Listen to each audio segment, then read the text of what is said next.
and welcome back to Mexico News Network. Remember, we are broadcasting from El Dorado Royal Spa Resort by Charisma, a beautiful gourmet inclusive hotel located in Riviera Maya. Now coming up, a daring, astounding and fascinating story about a man who decided to leave it all behind and chase his dream. And boy, did he manage to do it. This is the story of Abraham Levy, an adventure seeker, a man who went from selling phones to becoming an inspiration to us all.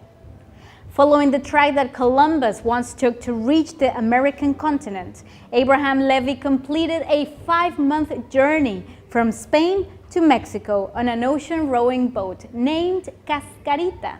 A life-changing quest he embarked upon all on his own with one sole purpose in mind: to raise awareness for the conservation of the Mesoamerican Barrier Reef System. Levy began his journey on October 2014, departing from Palos de la Frontera in Spain aboard an ocean rowing boat equipped with all the technology needed for the expedition. This was food, a sleeping area, and the willing attitude to conclude the challenge of crossing the Atlantic Ocean.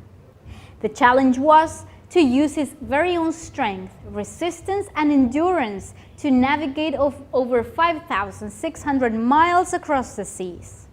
His main interest was to raise awareness for the conservation of the second largest coral reef, the Mesoamerican Barrier Reef System, for what he got sponsors before and during the entire journey to pay for his needs. Part of the proceeds will be donated to the Nature Conservancy, an environmental organization on the mission to conserve the lands and waters on which all life depends. The boat he will sail on navigated on what was equipped with everything he could need, such as localization technology, tracking devices, satellite telephone, radio, and more. He also took off with a little over 1,500 pounds of dehydrated food and 2 desalination plants so he could drink all the clean water necessary. Abraham is a true adventurer who was born in Colima in Mexico and is the first man, and only so far, to front such challenging tasks. He has been exploring Mexico ever since he was 26 and has in fact traveled the entire coast of Mexico on board a kayak. Abraham Levy arrived to the coast of Cancun to the Marina Chacchi on Saturday, March 14th at around 1 p.m.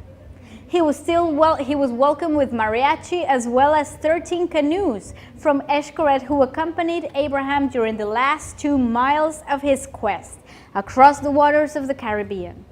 His mother, neutrologist, and his entire team were there to welcome him with his great enthusiasm and arms wide open.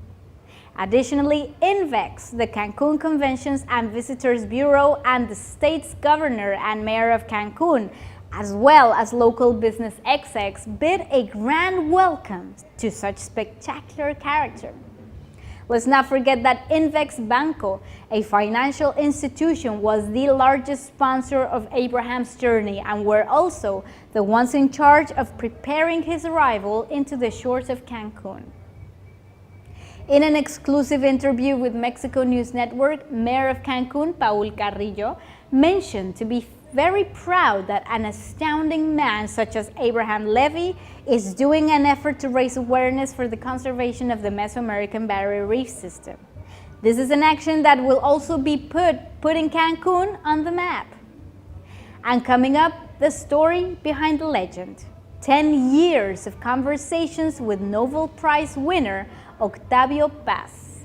Learn more about his life and work from the eyes of a fellow writer.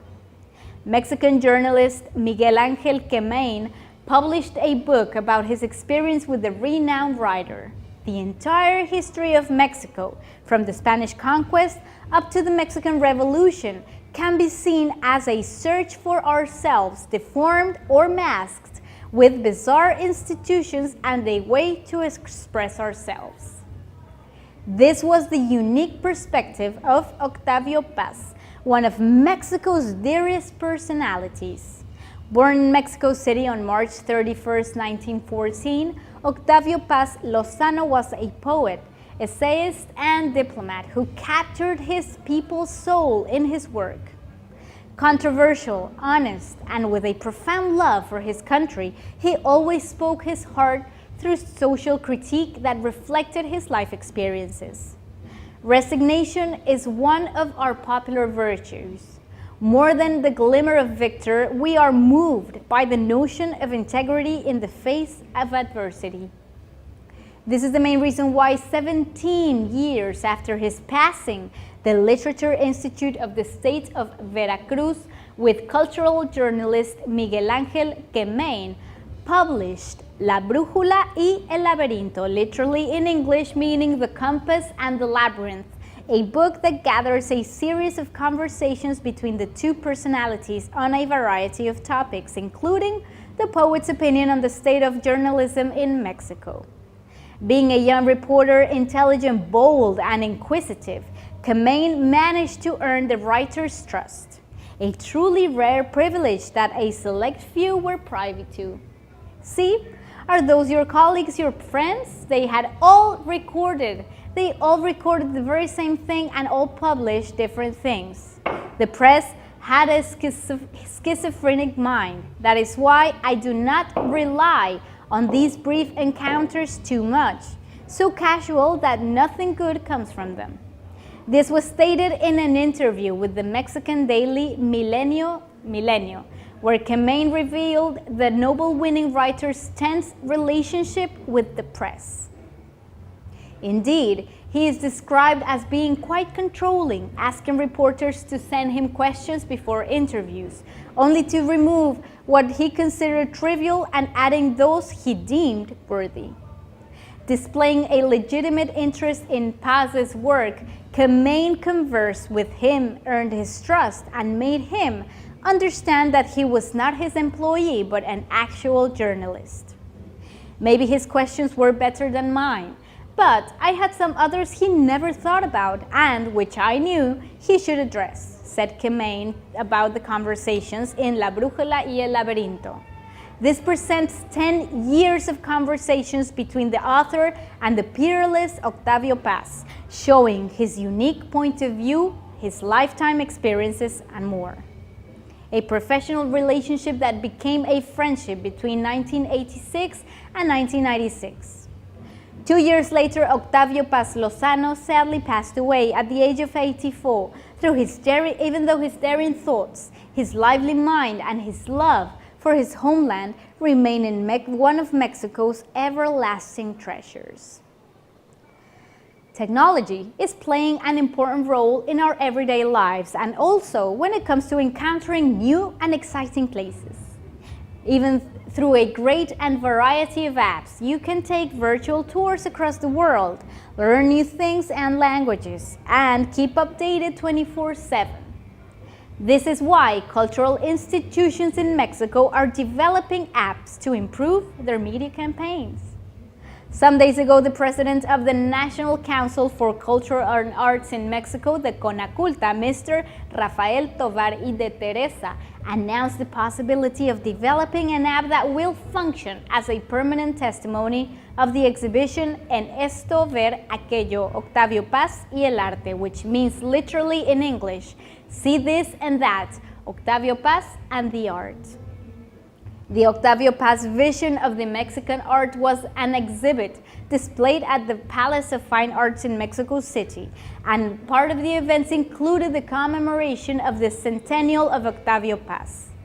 Now, in spite of this, let's take a look to other cultural apps that you can explore on your cell phone or tablets. Number 1, México es Cultura. The National Council for Culture and Arts, the CONACULTA, recently launched some years ago the app México es Cultura, which is the artistic and cultural schedule of the country. It doesn't matter where you are, through this helpful tool you will be able to search cultural activities around you, such as concerts, exhibit rooms, festivals, museums, cultural centers, and more. This app has been considered as one of the best 15 apps of the world, according to CNN Expansión. Number 2, UNAM 360. This is an app launched by the National Autonomous University of Mexico, which is the leading academic institution of Mexico. The campus is so extensive that it's literally a small town inside Mexico City. And if you want to take a little trip and visit the museums and art exhibitions in the university, you should definitely take a look at this app. UNAM 360 was developed to work alongside your mobile's GPS system, which will allow you to know where exactly you are inside the campus, as well as vital and important information about cultural activities near you. This app will also tell you the history and detail behind every symbolic building across Latin America's most important university.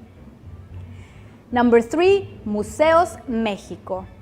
This is a free app that you can use to make virtual tours around the most important museums in Mexico, such as the National Museum of Viceroyalty, the National Museum of History, the Diego Rivera Mural Museum, the Templo Mayor Museum, and many others.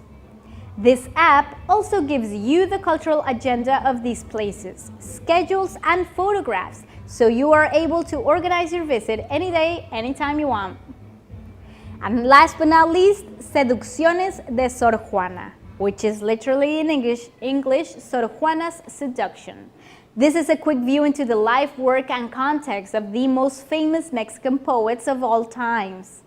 Even though you can know more about the 10th Muse, this app has also many tools that you will love, like learning how to write a sonnet, drawing and discovering cooking recipes from the 17th century that you can easily do at home and amaze your closest friends and family. The app has exclusive information from the Universidad del Claustro de Sor Juana, which is the place where the poet lived for 27 years, that will allow you to better know this character iconic for Mexico's culture. And for our featured story of the day, let me share with you one of Mexico City's latest venture, a solution to a social mishap that's definitely shaken up the city. Meet Mi Valedor, a challenging and creative measure that means to benefit society. Mexico City is a large metropolis, an urban and eclectic space filled with busy street markets, grand buildings, and contemporary structures, featuring also historic plazas and astonishing cathedrals. With an ongoing population that reaches almost 9 million people of all kinds, the city needs to introduce initiatives that benefit society, as well as generate high incomes or contribute in other ways to the citizenship. For example, the opening of cultural or educational spaces and more. We cannot deny the fact that just like any large metropolis of the world, Mexico City has its problems and needs to address them thoroughly, one of these being homeless inhabitants. Sadly, there are thousands of homeless people living on the streets and have lived there their entire lives without ever having a place of their own. Sadly, some are up to the 3rd generation of families that continue living on the streets like this. This has detonated a series of problems like poverty cycles, violence, vandalism, and more. Under this premise and a grand problem, a solution has been placed on the table by 26-year-old artist Maria Portilla, who decided to launch a street paper for Mexico City. Supported by a team of 6 brave young women, Maria introduces Mi Valedor, a street newspaper that will provide jobs and incomes for the homeless. This is the first street paper in Mexico City and joins the other 114 newspapers in 35 nations of the world, which are all part of the international network of street papers. Maria states that sadly, there are very few organizations or laws from the government to help homeless people. They are super excluded, she said in an interview.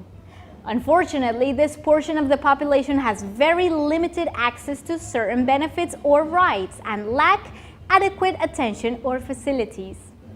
Mexico City's new street paper is called Mi Valedor and is supported by the INSP program that helps developing street papers.